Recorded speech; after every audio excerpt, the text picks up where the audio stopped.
I'm Songyun. And I'm Rebecca. Kubernauts is a podcast series introducing the field of cybernetics and control theory. With our guest speakers, we'll take you on a voyage to explore a broad range of applications of the fields in the real world. Sound complicated? Well, all we need is your curiosity. Stay tuned!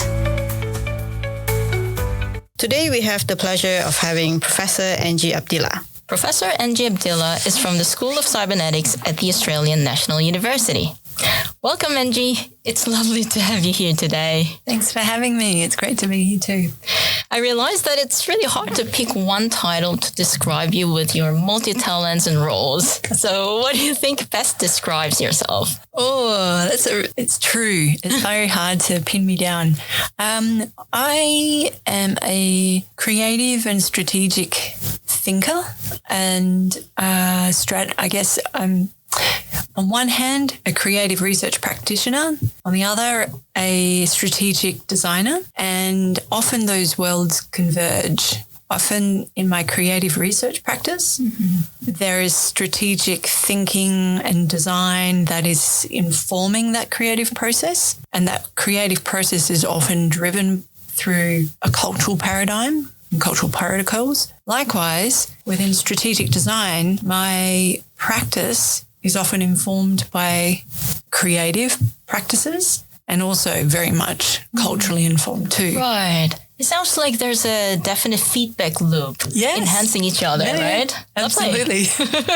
Before I even knew what cybernetics was, the very first website I created for my company, Old Ways New, we were drawing this feedback loop before we even knew what the name of the company was, just with yarning with my uncle and, trying to find, what it was, like a way of drawing the thing that we didn't have words for yet. Mm-hmm. And we kept drawing this feedback loop. Right. Yeah.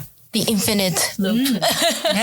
Yeah, that does symbolize what you are doing and what you are describing yourself, I guess. So if possible, we would like to hear more about your career journey so far. So how has it all begun? Well, I started out in an undergraduate majoring in media arts and production, a Bachelor of Arts in Communication. And I was really just so inspired and excited about making films. Not necessarily narrative. A lot of them was quite experimental. And it was a way for me to blend these different ideas and concepts into a medium that enabled me to, I guess, express these different ways of seeing, being, knowing in a way that touched people. I think the medium of film itself and really great art is the most incredibly impactful way to reach people. And, I still believe that today. Right. So that led me on a journey. I loved being a filmmaker, but we got to a point where the film industry was radically changing, and I could see these changes occurring when I started scratching the surface to try and work out what was driving these seismic changes in an industry that had not really been disrupted like we'd seen, like we were experiencing. And I got really interested in in technology, because I could see the distribution channels radically shifting. I could see the mediums and the channels themselves radically not just shifting, but whole new channels being created. And so I was really fascinated by the power of technology, the power to change this medium, film, and storytelling, the actual nature of storytelling itself, and what we understand to be Indigenous forms of storytelling, which are different to Western forms of storytelling. But I was really curious about, the capacity and the affordances and the potentiality of technology in shaping culture, and I still am. And so that's kind of led on to many other roles. Like I've started my company back almost about 10 years ago now. And the work is, as I described, I guess a reflection of that feedback loop. It's culture and technology and the various different practices associated with both that are converging, while at the same time gathering more information and knowledge from each. Yeah. And it's shaping, and it still is new to me. Right. But there's a commitment always to ask the question, how would our old people understand this problem state? So when a client comes to us and says, we need a solution to how Indigenous data relates within the world of AI and automation, and how do we make sense of this, then the question always is the same. I wonder what our old people would have done in this scenario. And yes, the conditions would be, of course, different, but the approach, the knowledges and the approach to the problem are what I'm really interested in. Right. So yeah. Wow. Is that how it inspired your company's name? Always New? Yeah, exactly. Oh, cool. So what would be the best or highlight moment in your journey? Sorry, the best moment, best highlight moment in your journey? Well, there's been so many. There's been so many. For me, it's really all about relationships, and it's about learning. It's about learning from our old people. It's about sharing that knowledge, bringing up the next generation and supporting young people. But I guess, in terms of a moment in time, oh gosh, I don't know if you'd call this a career highlight, but it really was, when I think about it, it's those moments in the beginning where my uncle and I were spending the time exploring what is this thing we're creating together, what is the shape of it, what's the nature of it, how do we grow it, how do we nurture it, how do we protect it, how do we share it. And I remember him, they were special times, I was thinking of him today, how I miss him. Sure, yeah. He passed on in 2019. I know. Right. Must have been beautiful moments where you could share a whole lot of stories and gain insights about the system that we are in, right, through that conversation. Absolutely. It was precious. Yeah, beautiful. Thank you.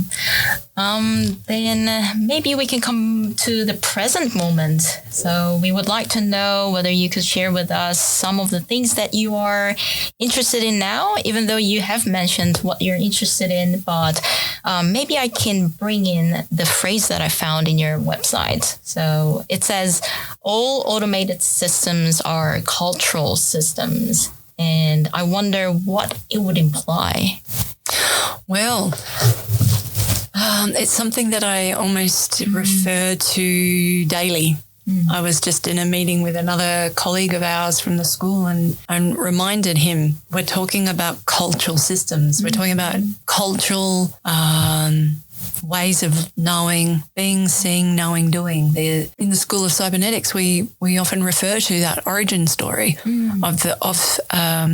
of AI and the godfathers and their stories and the ways in which their stories impacted on the conditions for how they met and the provocations and the approaches. Absolutely. It all mattered, and all of it is cultural. And if you start poking and probing a little bit to tease out or start interrogating whose culture, it's very clear. It's a very Western dominant, Eurocentric and American in this particular instance. Ideas, politics, power dynamics and relations that were foundational to AI. And of course, most technology that we experience today. Yeah, I can't agree more, actually.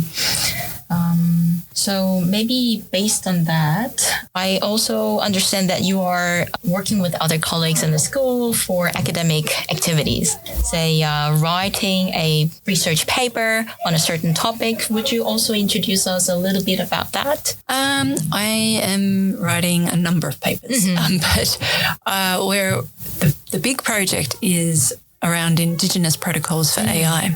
Right. And it's an annotated volume, all Indigenous authors. We have one or two Indigenous authors that may be co-writing with non-Indigenous counterparts, but it is really essential to me that we support Indigenous voices in this space, this really rapidly growing space. You know, one of this body of research has been growing since 2018. Myself and another couple of First Nations people from the Northern Hemisphere co-founded this research network called Indigenous Protocols for AI. And over the last 8 years or so, we've been, my company, Old Ways New, has been facilitating various different workshops and incubators, and out of each of those gatherings where we invite more and more mob into these different experiences or learnings, we produce a research output.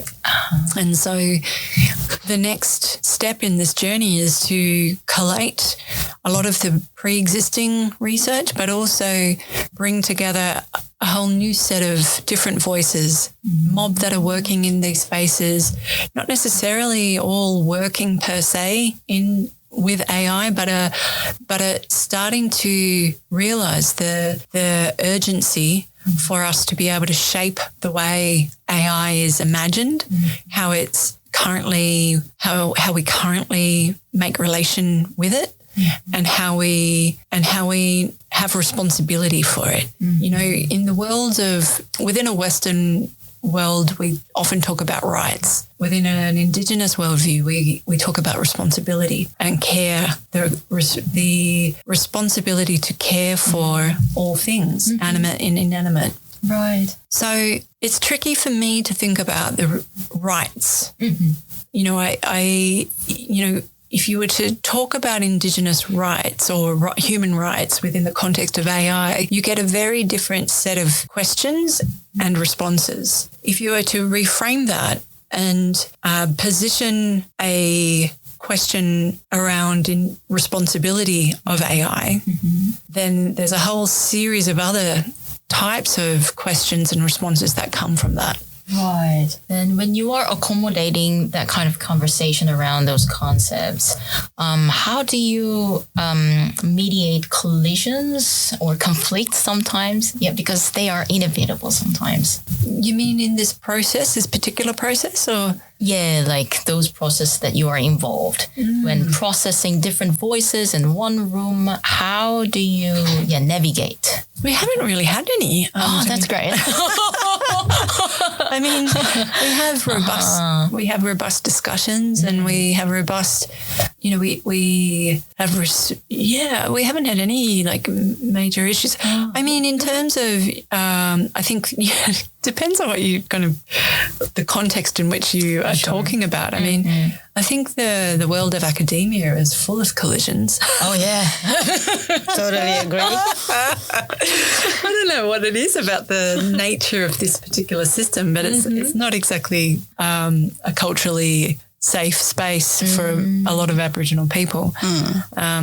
That's a whole nother topic, but I think as Aboriginal researchers, we have each other's back and we support each other, and it's an incredible thing it's all I really care about is being able to build a community of practice. And through this work, that's what we're doing. The book is, there's a number of different agenda items, but essentially the most important at the moment is to build a community of practice. So we have the next generation of Indigenous technologists being able to lead the way.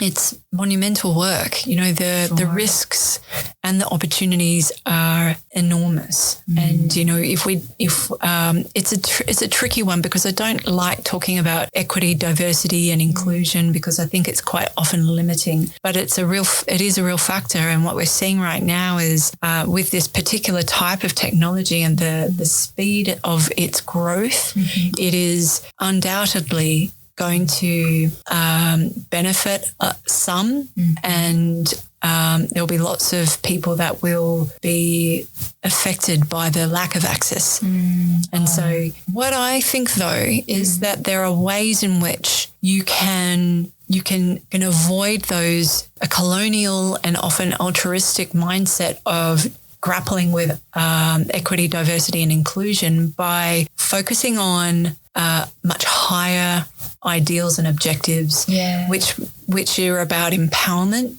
It's about the Indigenous-led It's about Indigenous voices at the tables that matter, where decisions are being made. Right. It is about, nothing about us without us. And it also requires those with power and resources to make space and to enable Indigenous thought leaders, whether it be researchers or technicians or whoever it may be, the resources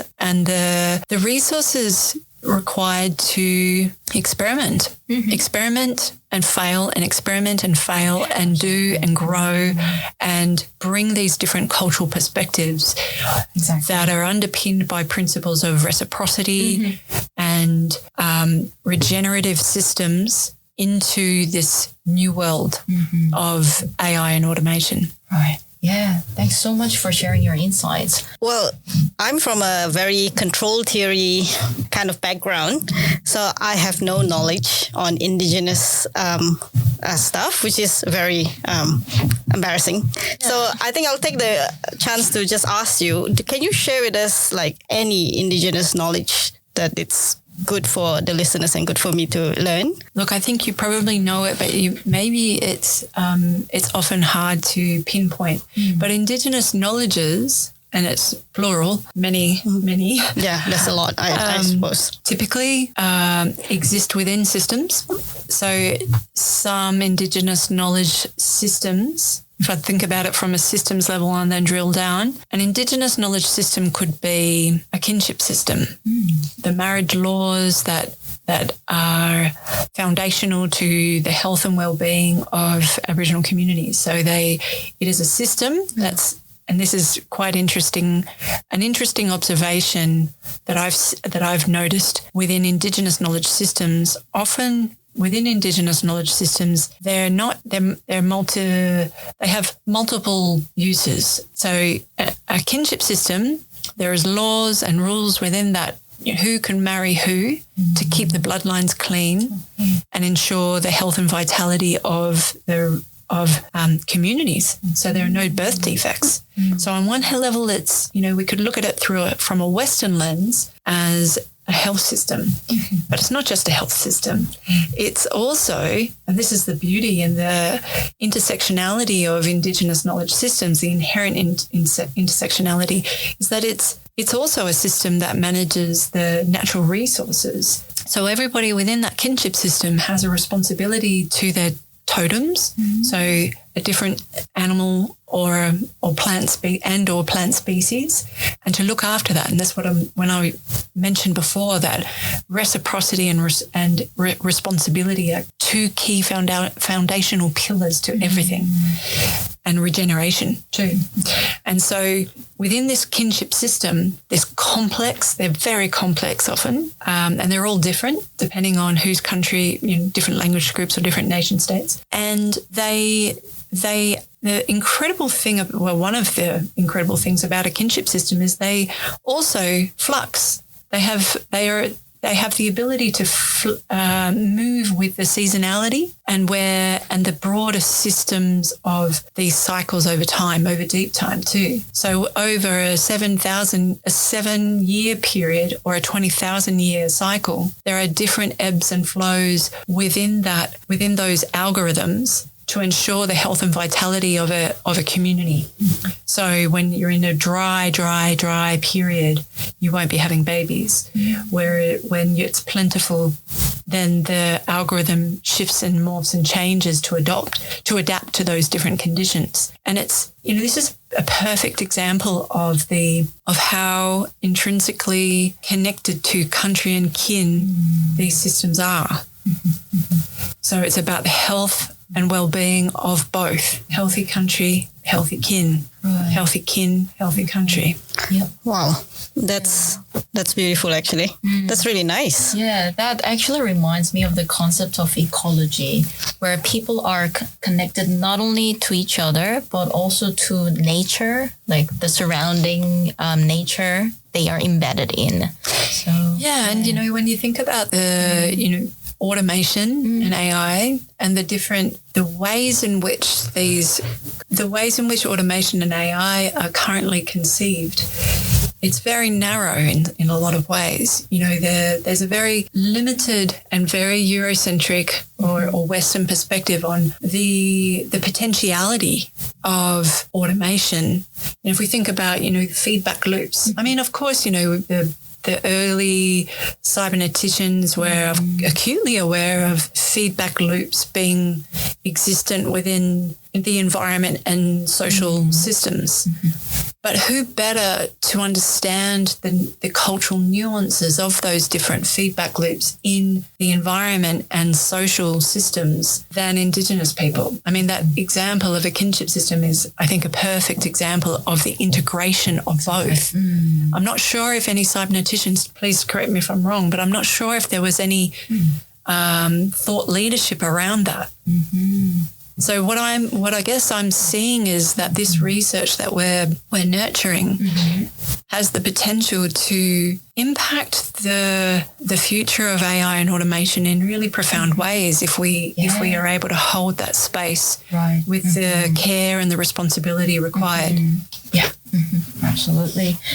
Yeah, thanks so much. So before we let you go, would there be anything else that you want to share with our podcast listeners, given that there can be some young students, getting inspired by our conversation, for instance? Resilience is important. You know, I work with really complex, different competing demands across policy, within a creative as a creative practitioner, as a researcher. You know, often I'm wearing lots of different hats in one day. And I think to be able to do this work, what you need is a really good foundation. You need good people around you who are willing and wanting to support you and be your champion. And if there are any young mob out there who are listening, always feel free to reach out to me in whatever way I can. More than happy to. Always. Thank you so much, Angie. Well, thank you so much, Angie. That's very nice. Yeah, that was a beautiful one. Thank you. You're welcome. Thanks.